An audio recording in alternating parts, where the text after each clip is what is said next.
talk about the intersection of people and technology and the pressure to do things with technology without understanding them and or understanding people. And so we talked to a lot of different practitioners and people who are being forced to be practitioners in the space.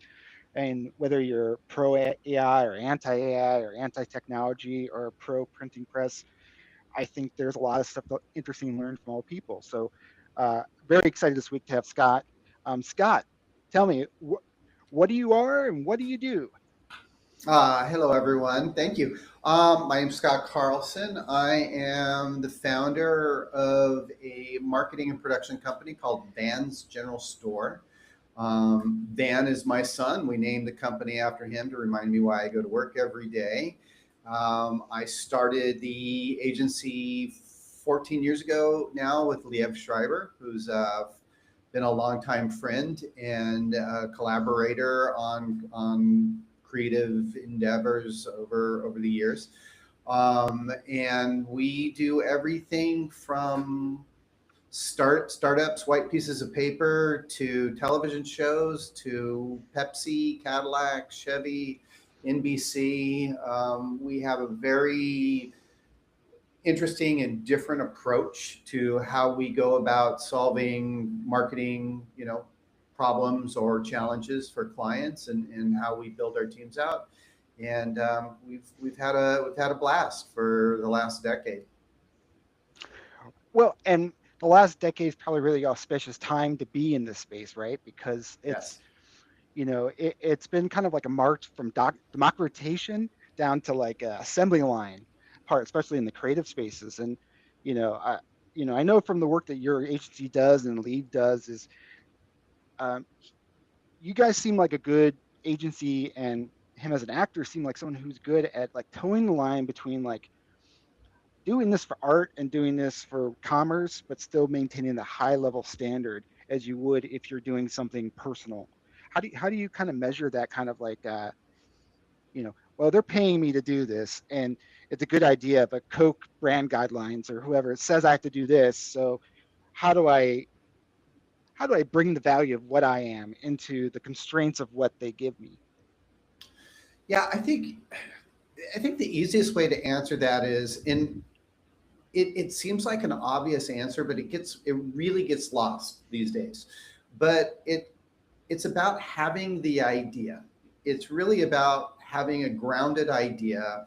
We used to call it the big idea, but a central, focus on the brand, who the brand is, what the brand message is, where the brand is in its story arc, um, and then being able to once you have established the idea or your single-minded proposition, then you can work into all the guidelines. You can see how all the guidelines fit in, and then a lot of times, I don't think we've ever been put off by things like that. I think it actually makes the creative better when there are some rails on the side. It's a question of how you use them, how creative you can be with them, and how you move that stuff forward. So I don't think we've ever, ran up against anything like that's been a negative. I really think it's more about the client, right? I Mm. think, people always ask us, what category would you go to? What's your ideal brand? Like, if you could have any client in the world, who would you go after? And in my experience from working in advertising, from the big agencies to our small agency now, it really comes down to the client. I mean, we can have the best work on the planet. I would think we could have the best work on the planet, and if a client isn't into it or doesn't want to do anything, then there's nothing we can do about it. And when you have a client that's collaborative, respects what we do, we respect what they do, then you have an incredible relationship, and the work's great. Like, we've done work that I'm really proud of for big companies. And right now we have an oncology group, that a cancer research group, actually, that we're having some of the most fun we've ever had with. It's an amazing client. The founder of this cancer research group is amazing. He sits in with us. He sits in our creative sessions, and we just we've we've had so much fun doing this. And I think it's one of those things where you wouldn't have said on the outside, a creative shop like us, oh, cancer research, they're gonna jump into that and kill it. And we've just, it really comes down to the client and how you work with that client, create that relationship. Yeah, and I think historically everyone's had clients who are like an audience in an improv class versus like someone who wants to be like an auteur and a director who doesn't have the experience in doing that, right? And so, yeah, and when we talk about things like AI slop, I think it comes from the people who, you can give someone all the paintbrushes in the box, but they don't have taste or talent or the things that you bring to the table on that. So how do you maintain like your vision where someone's like, hey, I went to Claude and here's the website I had it made. Can you just make the exact same thing? And you're like, how do you kind of like temper that kind of like, because it's kind of like, it's just a better napkin, right? It's just kind of like, instead of drawing stick figures in a napkin, he did some slop in Claude.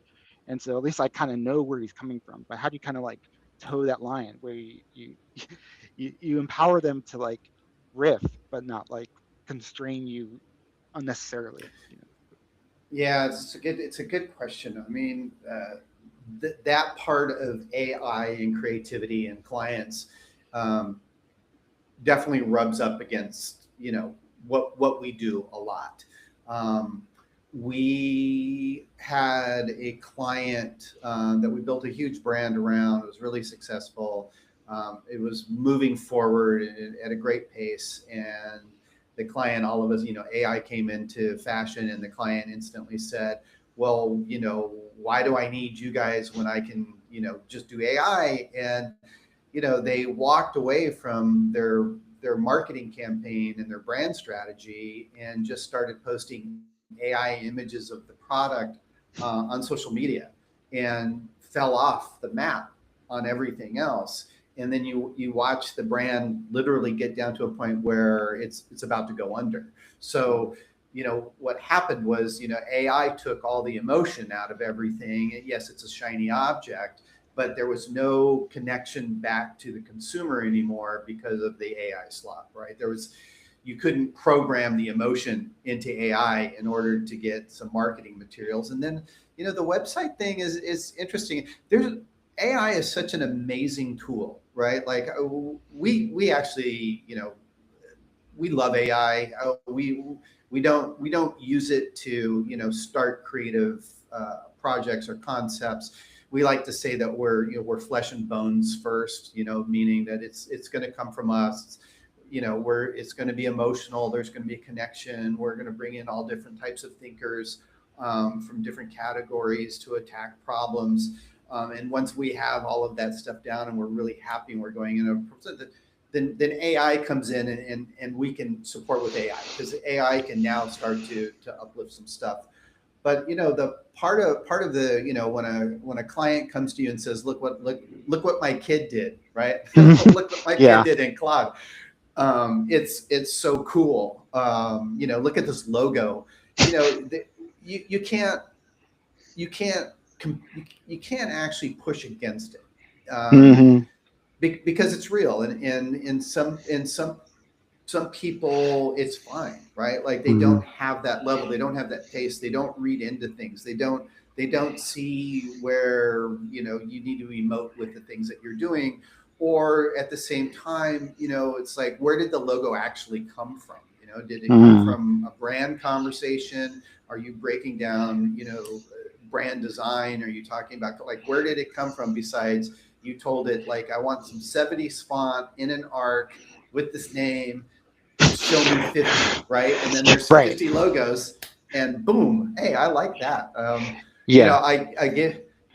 hate to sell us out, but my wife just worked on she has her own company, and they were going to make t-shirts, and they had some stuff doing, and she one night at 4 a.m, she just kind of got into one of the AI programs, and in the morning I woke up to 20 t-shirts, and there was a set of them in there that was awesome, and she was done. It was just like, and I couldn't argue it. I was just like, it actually worked for what she needed it to do. And there's going to be some adaptation to it, but it worked, and it worked for her. Yeah. So yeah, there's sometimes, you know, that kind of stuff just cuts to the chase and makes it, you know, doable, and other times, to your point with the AI slop, it kills it, right? Like the Yeah. more Yeah. and more we see of AI imagery and AI slop and all the things that are being posted by, you know, politicians and everybody else, it really kind of, you know, cuts out like any real meaning. Well, and it, you know, it's funny. It's like when you make references to stuff in culture, right? It's like, oh, he invented Futura again. You know, like because the AI tells you you made a font or whatever, but it's like, but it's happened forever in corporate America. Like the Walmart logo is Arial Sans with a few less sans. You know, Yeah. like, you know, things happen that are like derivative, and I think the mistake is when you move them into a realm like brand marketing, which is kind of like it must, you know, it's incredibly frustrating because I've been in meetings in the 90s and the 2000s with the Cokes of the world where you have 20 meetings about the font placement and stuff, and now you Yeah. go to the movie theater and every movie poster has 9 different fonts on the poster, and just like, what were all those meetings for where we argued about, you know, kerning and stuff like that, and now all the stuff just goes out. So I think like the taste thing and also the velocity speed thing are at play here, where it's just like, Yes. let's take the time and think it through, and like, yeah, you made this thing in Claude that resonates. I can see the threads in here that we can remove that uh, takes you out of the uncanny valley and back into our realm, because it's like the ideas that produce, like, you know, coloring in a coloring book, I think is a creative exercise, and it may produce interesting creative directions, but then you need to iron out as a brand and do it in a way that is professional, right? Like that's what profession is like knowing the, yeah, because I think people are really enamored with the idea and think they can get out of doing the work, you know, and the work is still the work. How do you kind of like maintain that pace too, of like where people are just like, yeah, we're waiting for you to get back to us on the thing, and we just riff out stuff, and why can't you be as fast as us? And it's like, well, you know, the idea is just the first step of things, and then you have to teach them art history or process or, you know, everything else that like people struggle with. Yeah, again, that comes down to the relationship you have with the client. You know, if a client can understand, you know, the chronological order of things, you know, starting from who we are, what we are, and then developing out how we look, how we sound. You know, it makes it better, at least for that. And to your point, you know, we used to go through all the annuals, you know, to get inspired, and then there was the internet. You could get inspired. You know, AI can inspire. You know, to your point, like I can ask for a 70s typeface to do something, and they can knock out a bunch of stuff, and quickly I can go through and say, oh, I like what these 3 things are doing. I'm going to now go back and hand draw these things and connect them back together, which I wouldn't have seen before. And I think the other part, you know, is a really valid thing these days, and it's kind of a bummer, but it's the speed of AI, right? Like you just brought it up. It's like, you know, why is this going to take, you know, it used to be months, but now it's like weeks. Why is this going to take me 2 weeks in order for you guys to come back with the storyboard and the blah, blah, blah, blah, blah, when, you know, AI does it? There's been such a shortcut, like with people patience, and then you know, also the level of taste or non-taste.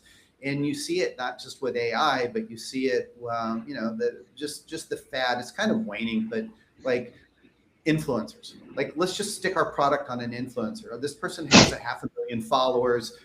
Boom, we're going to give them our product. They're going to post it, right? Like, and brands don't, or the brand managers or the you know, people in charge of that don't realize like the influencers, the brand, right? They're and once they've posted your product, they've got 9 others to post in a loop, right? Like, so you're not unique in that sense, right? You're not the you know, Yeah, there's like a promise. There's like a promiscuity involved, right? You're not like, yes, you know, it's not like you saw this in the 50s in TV shows where they're like, the Perry Mason Hour brought to you by Prell, and it's just like Perry Mason would stop the murder case and turn the camera and say Prell, you know, like completely breaking the fourth wall of doing things. I think we're kind of in that era of like TV and medium where it's just like, yeah, like Perry Mason as a character would never use this product, but I guess, we have to show him smoking in every scene. It's just like, Right, good, right. good, what a delicious Pall Mall, like, and I think like that's also like hopefully like an ephemeral like evolutionary pinpoint of like how brands engage with stuff where it's like, you know, media is commerce and people need to get paid to make media, and having advertising and stuff, it's fine. Like if someone takes a cool drink of a 7 Up in a shot and it's like, oh yeah, someone paid for that, but it's got to make narrative sense. It's got to make some sort of like cognitive sense. Otherwise, it becomes like RoboCop's side scenes and stuff. How do you, Yeah. and also it's your brand and portfolio, right? Like if so and so wants you to make something that's absolute slop, you have to draw the line somewhere, right? Of like, Yes. we can't put our name on this and be in the lookbook and at the end of the year, and like the the difference between good publicity and bad publicity is like undersold. I think like getting kind of like 80% of the internet mad at you is not like all that it's cracked up to be, even though it could be very valuable. Do you do you, do Yeah. you It. Sorry, go ahead. Yeah. No. It's incredibly valid. We've had this situation come up twice this last year. One of them was the brand I was, the client I was talking about who went AI, and part of it for us is, we have to walk away from that. But then you have the flip side of that, which is a lot of people knew we launched the product or launched the campaign and did it. And my biggest fear is, as we go after new business and we do other things and people Google us and they look at that brand now, right? And the work that's being done is, so bad that I don't want, it Yeah, to come back to us and be like, oh my God, did you see that stuff VGS is doing? Like, this stuff's horrible. I didn't, they're better. They're leaning into AI now. So there is that part of like when a client decides to go in a direction away from who we are, it makes it really complicated. And then it's a question of, you know, what is your relationship with the client? What do you need to do to protect your own brand to us, right? mm, And how do you move forward? And it's not always about, money, right? A lot of it's about integrity and where we need to go. yeah. I think everyone dreams of having that Don Draper moment where they're like talking to client, they're talking to clients like, you're standing on a crossroads and you pull a cigarette, you look right in the camera and you say, smoke Pall Malls. And, maybe, we have an incredibly media savvy world now, right? Where Yes, yes, kids speak a media vocabulary by the ages of 9 or 10 of like, they know lore and they know, season books and they know all this stuff about inside baseball, how it works, and becomes kind of self-referential to the point where it's just like, oh, maybe we should just go back to brass tacks and just like be creative and do stuff and yes, find people that gives us the bandwidth to do it, and we'll use AI to like automate our meeting notes, right? Or like make sure that the everything yes, that was in the spec made it into the screen, and then things like that to stay mindful. And instead of working yeah, 10 times faster, work 10 times more detailed. You yeah, know, more efficient. Yeah, yeah. for sure. And that's how we use a lot of AI. There's a lot of efficiency and back end stuff that we do with it. And I find the most interesting thing about AI that I kind of see underdeveloped is like the ability to be semantically aligned without using the same terminology, right? So you work Mm. with a lot of different people, and some people may call something heritage, and some people may call loyalty. And how do you make your materials be resonant to all people? And I think it's just like, oh, we just find what they call it and replace our pitch deck to all those words, right? Or go Yeah, through and so like we don't have to speak the same lingua franca to like produce the same unified outcomes. So I think like we got one time for one more question. What is, a lot of people right now are kind of having a FAFO moment with the technology, and like people are getting booed at commencement speeches.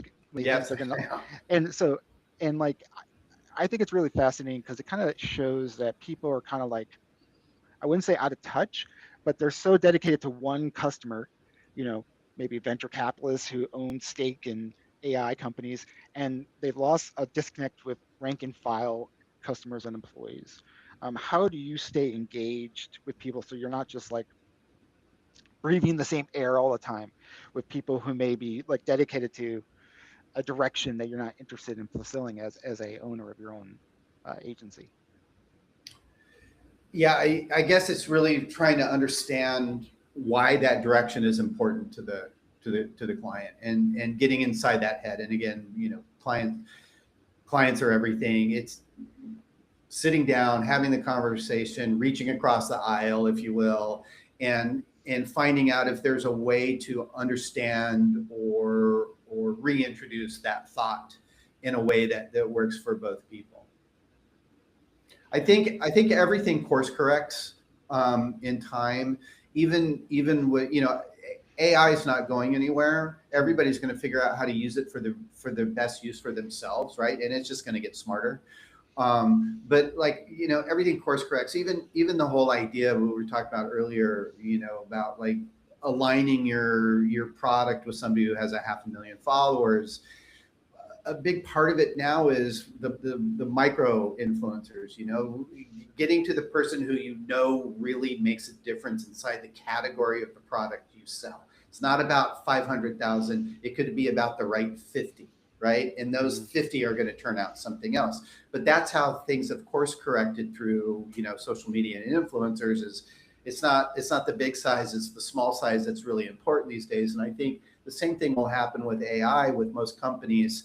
I don't know if you'll ever get it out of like the accountant's hands that can, do it as a line item and be like, why are we paying this agency X when my kid can do it on Claude for free? Yeah. But, I think there will be,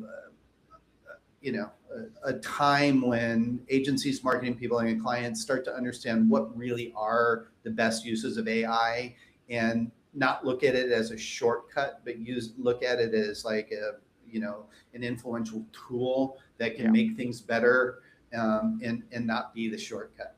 Yeah. I mean, you can always find like the austerity eye is unevenly distributed at most American companies, where it's just like, why are you looking at the art budget when C-level is going to Aspen every year for 2 weeks for planning?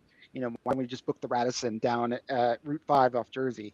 And it's like there's just questions you don't ask in a company because of culture and all that. And so I think people who are like living on the outside of these things, as I tell my clients, like, you left your big companies, you left your big agencies because you went out on your own.